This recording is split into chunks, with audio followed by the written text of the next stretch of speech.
partie civile.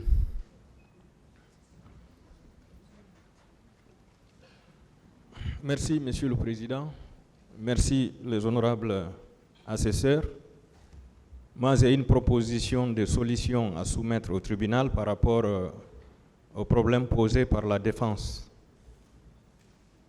Je souhaite que les témoins dont les noms figurent déjà sur les listes préalablement signifiées 72 heures avant l'ouverture de ce procès, que ces témoins soient entendus ici en qualité de témoins. Je souhaite également que les témoins qui ont comparu devant le pool des juges d'instruction, donc qui ont été entendus, que ces derniers soient entendus devant ce tribunal comme témoins, puisque rien ne s'y oppose. Ceux-là dont les noms ne figurent ni sur la liste ou sur les listes préalablement signifiées, ni sur les listes des témoins qui ont comparu devant le pool des juges d'instruction, soient entendus par votre tribunal à titre de simple renseignement. Sur la question de la sécurité des avocats, je pense que ce sont les avocats de la partie civile qui doivent se plaindre aujourd'hui. C'est un accusé qui est au dehors, avec un commando efficace. Nous avons martelé les faits, des faits graves contre cet accusé. C'est nous qui avons peur aujourd'hui pour notre sécurité. Ce n'est pas vous, les avocats de la défense. C'est nous autres qui avons peur pour notre sécurité, puisqu'on n'a pas manqué de signaler que parfois, beaucoup d'entre nous sont suivis de la salle d'audience jusqu'à domicile et parfois jusqu'au cabinet. Donc, mais je n'en disconviens pas que la sécurité soit assurée pour tous les avocats et en même temps pour les magistrats, Monsieur le Président. C'est ce que j'avais à dire. Je vous remercie.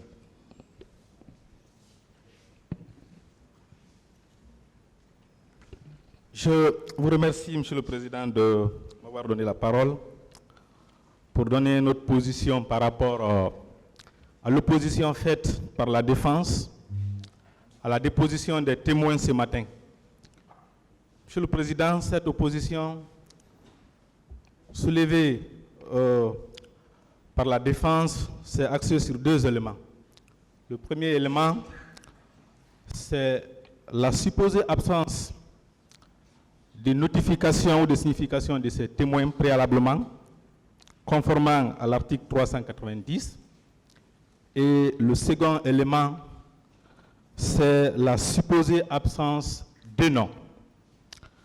Ceci dit, Monsieur le Président, je voudrais, même si le parquet a déjà emprunté notre chemin, tout d'abord faire lecture de cette disposition de l'article 390, pour être plus précis, qui dit ceci. Le ministère public et la partie civile signifient à l'accusé. L'accusé notifie au ministère public, s'il y a lieu à la partie civile, 72 heures au moins avant l'ouverture des débats, la liste des personnes qu'il désire faire entendre en qualité de témoins. L'exploit doit mentionner les prénoms, noms, profession et résidence de ces témoins. Voici donc la prescription de l'article 390 concerné. La question qu'on se pose, Monsieur le Président, c'est de savoir, lorsqu'un témoin n'a pas été cité conformément à cette disposition-là, est-ce que ce témoin peut faire déposition? La réponse, c'est l'article 422 dont le parquet a fait cas. Cette disposition dit ceci. Les témoins appelés par le ministère public ou les parties sont entendus dans le débat même s'ils n'ont pas déposé à l'instruction ou s'ils n'ont pas été assignés ou notifiés conformément aux prescriptions de l'article 390. Cela veut dire, Monsieur le Président, que C'est l'exception qui est posée là, Monsieur le Président. C'est l'exception. Donc c'est le texte qui a indiqué, c'est-à-dire l'article 390, que les témoins doivent être cités 72 heures auparavant, et c'est la même loi qui dit que même si ces témoins n'ont pas été cités, conformément à cette disposition-là, ils peuvent valablement faire déposition, Monsieur le Président.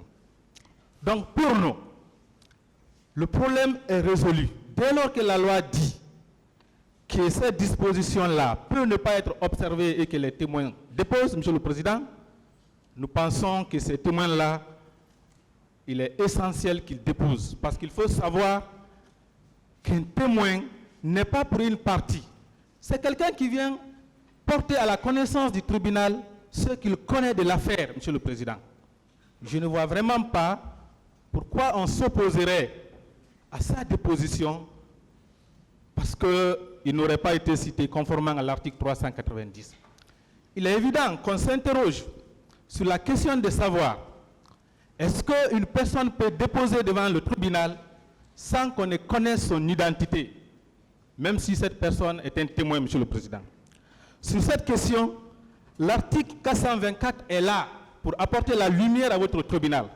Cette disposition dit ceci. Les témoins doivent, sur la demande du président, faire connaître leur prénom, nom, âge, profession, leur domicile ou résidence. Cela veut dire que, Monsieur le Président, même s'il y aurait sur cette liste-là les témoins dont les adresses ne seraient pas exposées, vous avez le pouvoir, et d'ailleurs c'est une nécessité, c'est d'ailleurs un formalisme que vous observerez, j'en suis sûr, vous allez leur demander de décliner leur identité. Cela veut dire, Monsieur le Président, sur la base de l'ensemble du développement que j'ai fait, Monsieur le Président, qu'il s'y est de bien vouloir, Monsieur le Président, rejeter l'opposition formulée par la défense à la déposition des témoins et autoriser à ces témoins-là de bien vouloir déposer.